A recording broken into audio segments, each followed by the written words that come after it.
She heard everything. And that was the moment the marriage died. Shirley Southfield had excused herself from the dinner table with a gracious smile, the kind she had perfected over 17 years of playing the role of devoted wife to Earl Owens. The restaurant was the kind of place where even the silence felt expensive. Chandeliers dripped with light. The tablecloths were pressed and white.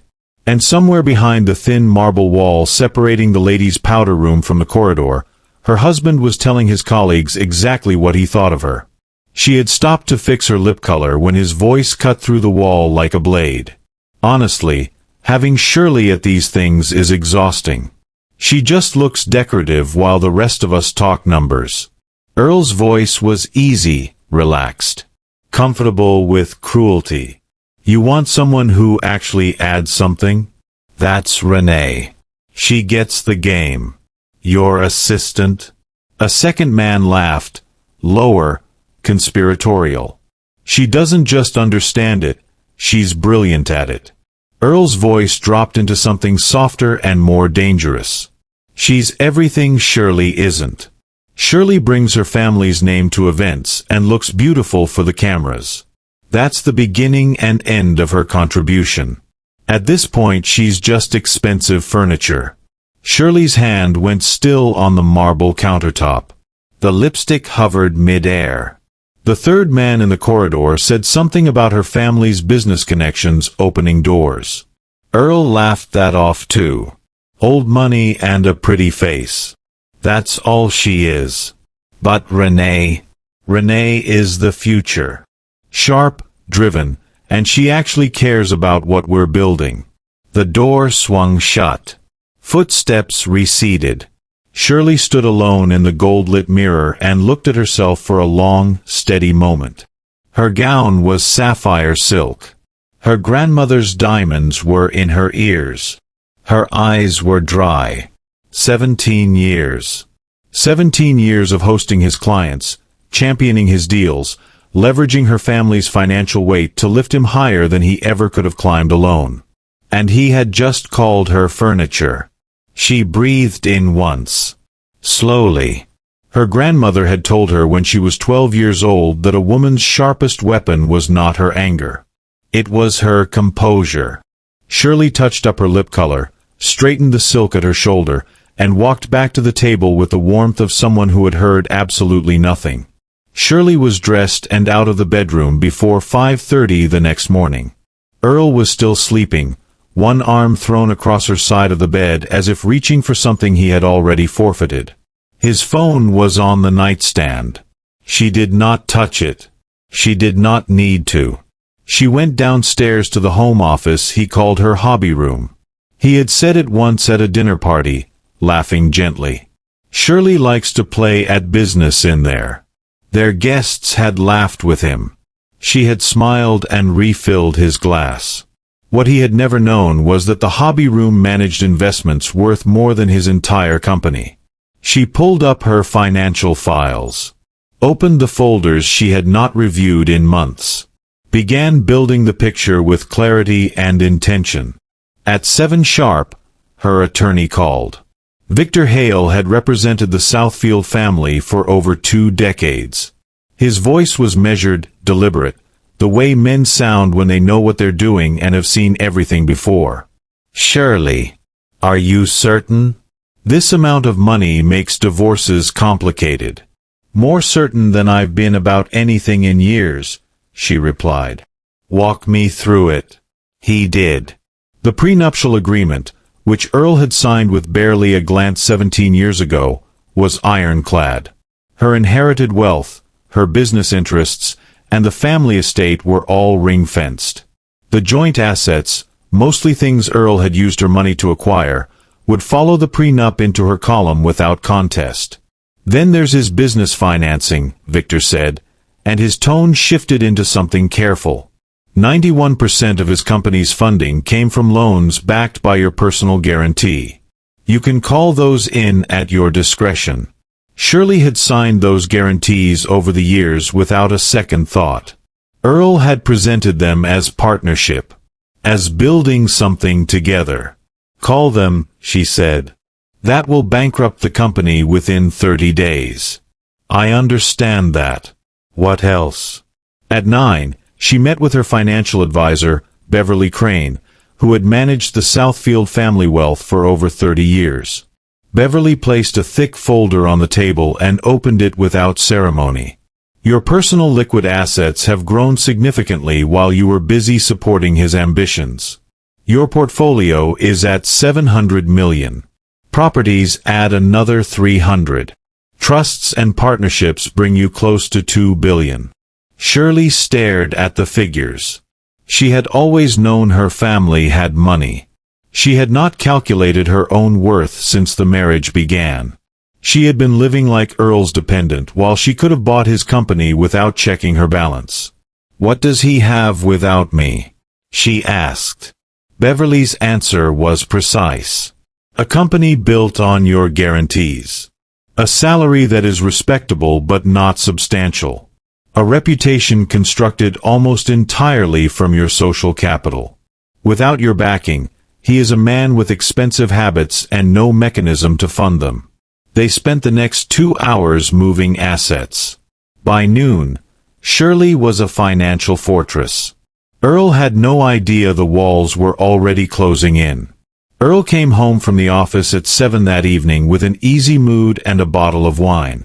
He talked through dinner about the Peterson contract and how Renee had caught a billing discrepancy that saved a client relationship. "She's remarkable with detail," he said, cutting into his steak. "I'm seriously considering moving her into a formal partnership role." "How generous," Shirley said. "She earns it. She puts in the work." Earl paused to sip his wine. "Not everyone does." The pause was deliberate. She knew that pause. "What kind of work do you think I do, Earl?" He blinked. "Well, your charity work is meaningful. And hosting. Networking in that way you do with the other women in our circle. It's a different kind of contribution." "Different how?" He shifted. "You know. Social contribution. Decorative, in the best sense." There it was. Shirley set down her fork. "I want to ask you something directly, and I want you to answer me the same way. Have you been having an affair with Renee?" The color left his face in a wave. "Shirley." He set down his glass. "Where is this coming from? Answer the question." A long silence. Then, quietly, "Yes." "How long?" "Almost 3 years." She breathed slowly. 3 years of him coming home to her while going to someone else. 3 years of her trusting him. "Do you love her?" He looked at his plate. "I think so." Before we dive deeper into the story, comment where you're watching from. Hit like if you enjoy billionaire love stories. Hit subscribe if you're ready for more drama and romance. This isn't just a channel, it's a boredom pill. Now, let's see what happens in the remaining parts of today's story. She makes me feel capable. Like I've built something real. And I make you feel what?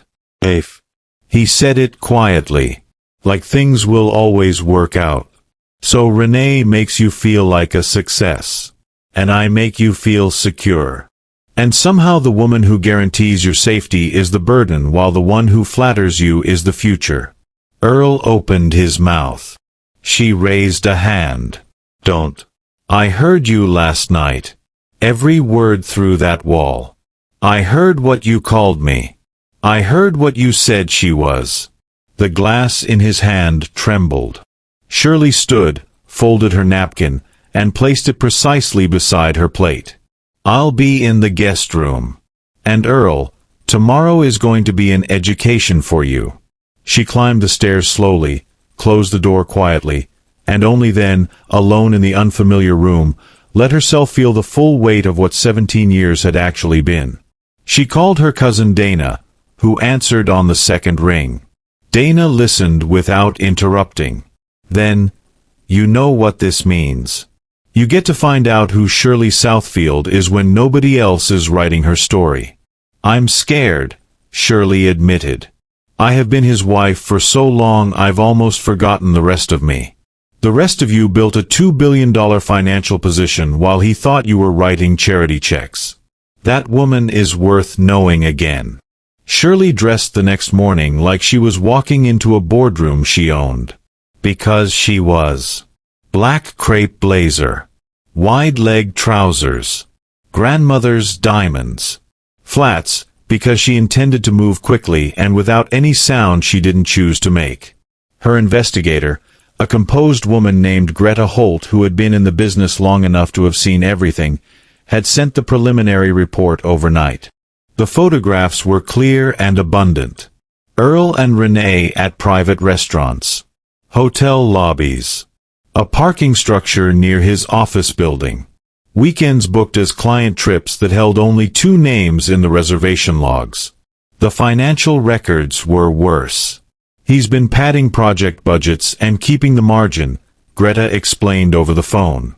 The Peterson contract alone shows over $300,000 in fraudulent billing. He submits inflated invoices to your accounts, negotiates lower costs with contractors, and pockets the gap. Conservative 5-year estimate is close to $2 million. $2 million. Taken from her while he called her a burden at dinner. Document everything, Shirley said. Every transaction. Every receipt. I want his own lawyers to advise him to settle. At 11, she arrived at Earl's building. She knew this lobby. She knew these elevators. She had been here for company anniversaries, client galas, and promotional celebrations. The staff recognized her and greeted her warmly. None of them knew what she was carrying. Through the glass wall of Earl's corner office on the 20th floor, she could see him in a meeting. 4 people at the table. Renee directly across from him in a red dress with a tablet in her hands, watching him the way someone watches a person they have claimed. Shirley recognized the 2 investors at the table from their social circle. Earl was clearly building new backing. He needed it. She waited until the meeting ended and the investors filed into the hallway. Then she stepped forward with her warmest smile. She greeted them by name. Mentioned, with gracious precision, that most of Earl's successful projects had been backed by her family's investment firm. Mentioned, with equal grace, that her investment priorities were shifting. New directions. Women-led ventures. Sustainable projects. The investors understood immediately. By the time they reached the elevator, the enthusiasm that had carried them out of the meeting was noticeably cooler. Shirley turned and walked to Earl's office. Through the glass, she could see him leaning toward Renee, murmuring something that made her laugh and touch his arm. She knocked once and walked in. Earl looked up. "Shirley, what are you?" The process server stepped in behind her. "Earl Owens," the woman said clearly. "You are being served with divorce papers and a cease and desist order regarding the misuse of Southfield family investment funds." The envelope landed in his hands. His face became a very different thing. Renee's tablet clattered against the table. "But you said you were practically separated." "You said she knew. Did he?" Shirley's voice was pleasant as weather. "How interesting." She turned to Renee directly. "I learned about the 2 of you 2 nights ago when I overheard my husband telling colleagues what a burden I was and how much more you contribute to his life. I also learned that he has been using investment funds, my investment funds, to finance what he called business travel. My investigator has documented $2 million in embezzlement. The district attorney's office will receive that file this afternoon." Several employees had gathered at the glass wall outside. Earl was opening the envelope with shaking hands. "Shirley, we can handle this privately. Please." "There's nothing private to handle." She straightened her blazer. "You called me a burden, Earl. So I'm removing that burden. You lose access to my capital, my connections, my loan guarantees, and my patience. All $7 million in backed loans are due within 30 days. Renee's voice was barely audible. 7 million. He didn't tell you? Shirley looked at her steadily. His company is built on my family's money. Without it, he is a man with very expensive taste and no way to cover it. She walked to the door and turned back once. The house, the cars, the lake house, and the club membership are all in my name. Friday is your deadline to collect your personal belongings. She left without looking back. In the elevator alone, she allowed herself one small, quiet exhale. That was all she needed. The penthouse on Meridian Avenue had sat as an investment property for 2 years. Shirley had purchased it without telling Earl. Not because she had been planning to leave. Simply because she had always known, somewhere beneath the silk and the dinner parties, that she needed to remain her own person. She was unpacking when Renee called. Curiosity answered the phone. Mrs. Southfield Owens. Please. Earl is not handling this well.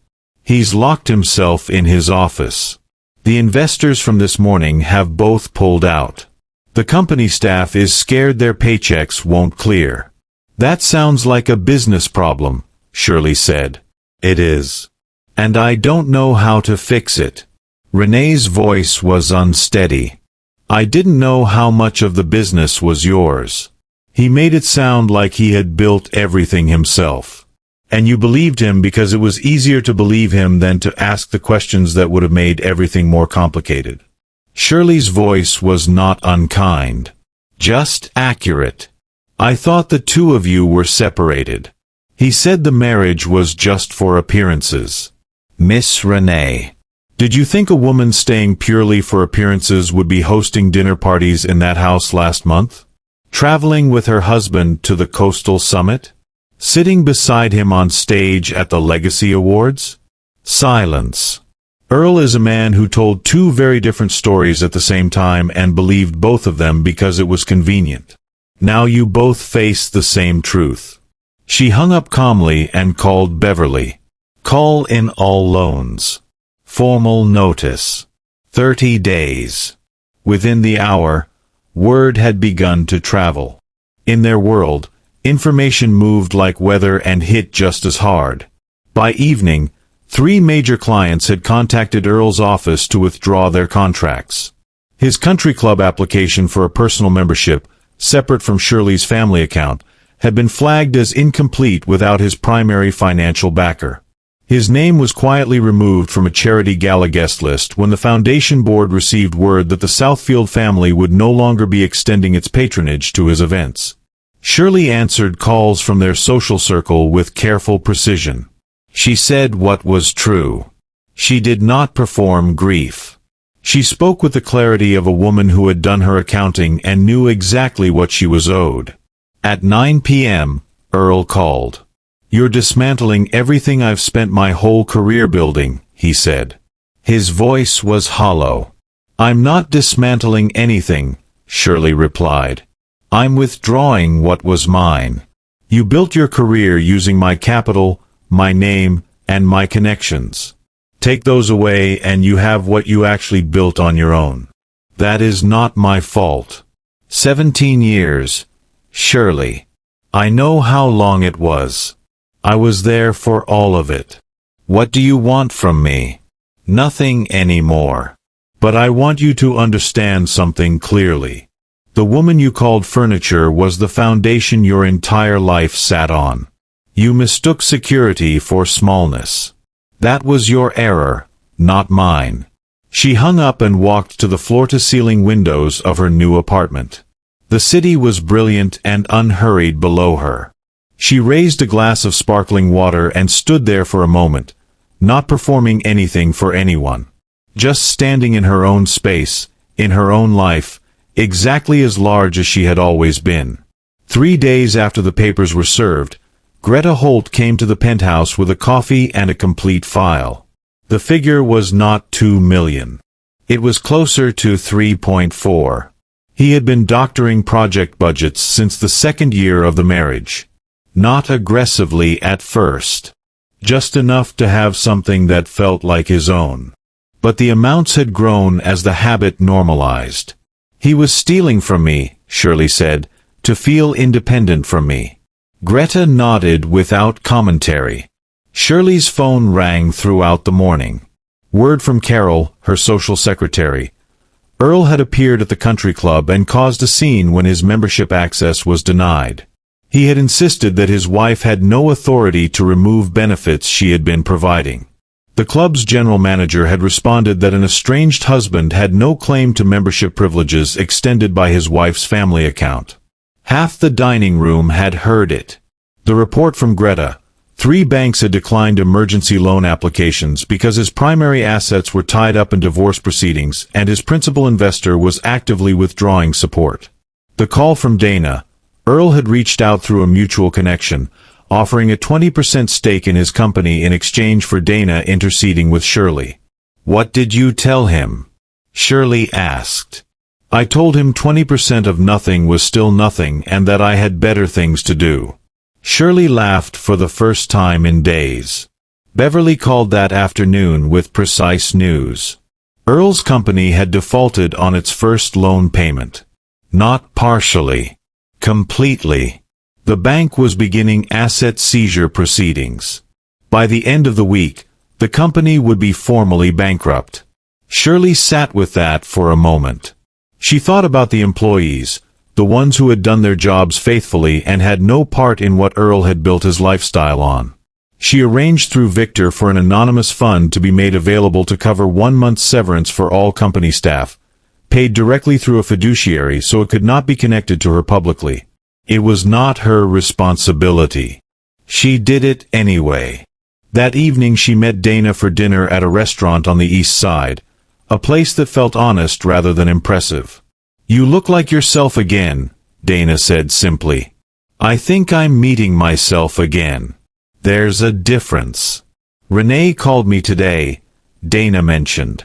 Shirley raised an eyebrow. She wanted to know if there was a path to reconciliation. She suggested that counseling might help. Counseling. Shirley repeated it quietly. She wanted you to go to therapy with your husband so his affair could stabilize into something more comfortable. They looked at each other and both started laughing. After a moment, Shirley set down her glass. "For 17 years I arranged my life around making him feel successful. I made myself smaller so he could feel larger. And he called that burden. His loss," Dana said. "And your beginning." Shirley nodded. "The next chapter is mine to write. And this time nobody else edits it." 2 weeks into divorce proceedings, Earl's attorney called Victor with an offer. Victor relayed it across the conference table to Shirley. "They're offering you 60% of the marital assets in exchange for withdrawing the embezzlement referral to the district attorney." Shirley looked at the number on the page. Then she looked at Victor. "Tell him no." Victor had expected this. "You understand the DA referral may not result in charges. White-collar financial cases take time." "I understand. The referral stays. I didn't take this far to bargain the truth away so Earl can rebuild without consequence. They'll come back with a higher offer. They can come back with whatever they like. The prenuptial agreement already protects everything that was mine. The embezzlement documentation is a matter of legal record now.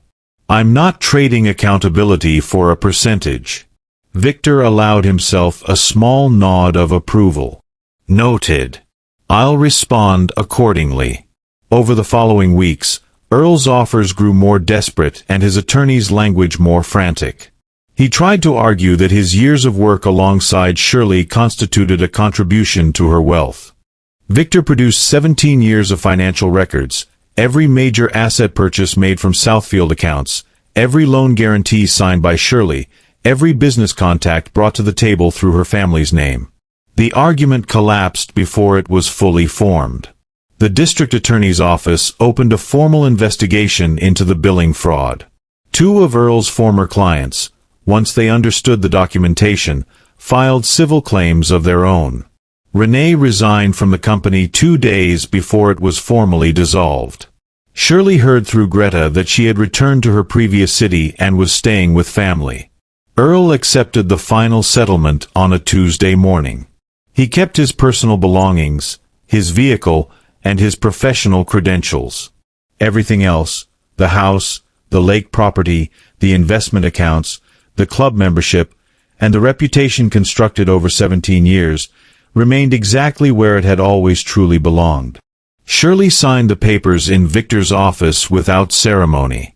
She did not cry. She did not feel triumphant. She felt, for the first time in a very long time, precisely the right size. Victor's assistant brought in 2 glasses of sparkling water. A small gesture. Victor raised his. To accurate accounting. Shirley raised hers. To knowing your own worth. By spring, Shirley had launched 3 new initiatives through her foundation. The first was a re-entry grant program for women rebuilding financial independence after the end of long-term marriages. She knew the specific shape of that need intimately. The second was a business mentorship network pairing first-generation entrepreneurs with established investors. She had Beverly run the financial structure and brought in 3 women she had met through the charity circuit who turned out to be exactly as capable as she had always suspected. The third was quieter. A fund to pay for legal representation for women in divorce proceedings where financial abuse had occurred. No announcement. Just money, placed where it could do something real. She also bought a hotel. It was a mid-size boutique property in a coastal city she had always loved. The acquisition was straightforward. The renovation took 8 months. When it opened, Shirley was there for the first night in a simple white linen dress, walking through every room to make sure it was right. She had not been on a date since the divorce was finalized. People in her circle assumed she was grieving. She was not. She was learning to inhabit her own life at its actual dimensions. Dana asked her at a Sunday dinner whether she thought she would ever want a relationship again. Maybe, Shirley said honestly. But whoever that person is will need to come with their own sense of themselves. I'm done being anyone's infrastructure. If someone is in my life, it will be because we're building something together, with both our hands. Dana raised her glass. That's the most like yourself you've sounded in 20 years. Shirley smiled. I'm still catching up. She had heard through mutual connections that Earl was working as a project consultant for a mid-size firm in another state. No fanfare. No social profile. Just a man doing the work he actually knew how to do, at the scale he had actually earned on his own. She did not think about him often. When she did, it was without the heat of anger or the ache of grief. It was more like recalling the weather from a year ago. It had happened. It had passed. On a Thursday evening in late April, Shirley stood on the roof terrace of the penthouse she had redecorated exactly to her own taste. The city was warm below. She was wearing something comfortable in soft terracotta linen because she felt like it. No event. No audience. She poured herself a glass of something cold and stood at the railing and looked out at everything the city was becoming. Her grandmother had said that a woman's sharpest weapon was her composure. Shirley thought her grandmother had been mostly right. But composure was only the beginning. What came after composure, what arrived on the other side of choosing yourself, was something larger. She had no precise word for it yet. She only knew it felt like standing in full sunlight with nothing in the way. She stayed on the roof until the stars appeared. Then she went inside, poured a second glass, and got back to work. Some people spend years being the foundation that holds everything up, and never once hear the words, "Thank you." They pour themselves into someone else's vision, someone else's comfort, someone else's success. And when they are finally seen, it is not with gratitude. It is with the word, burden. Shirley's story is a reminder that the person holding the weight is rarely the one slowing things down. Most of the time, they are the only reason things were standing at all. If this story made you feel something, Whether it was anger, recognition, relief, or quiet strength, that feeling is worth paying attention to. Because somewhere in it is a truth about what we owe ourselves when the world around us refuses to see our value. Know your worth. Protect your peace. And never mistake someone's comfort in you for their respect for you. If this story moved you, drop a comment below and tell me which moment hit hardest. Your words let me know these stories are reaching the right people. If you are new here, welcome. Hit that subscribe button so you never miss a story. And if someone in your life needs to hear this today, share it with them. Sometimes the right story finds someone at exactly the right moment. Like, comment, share, and subscribe. It costs nothing and means everything. See you in the next one.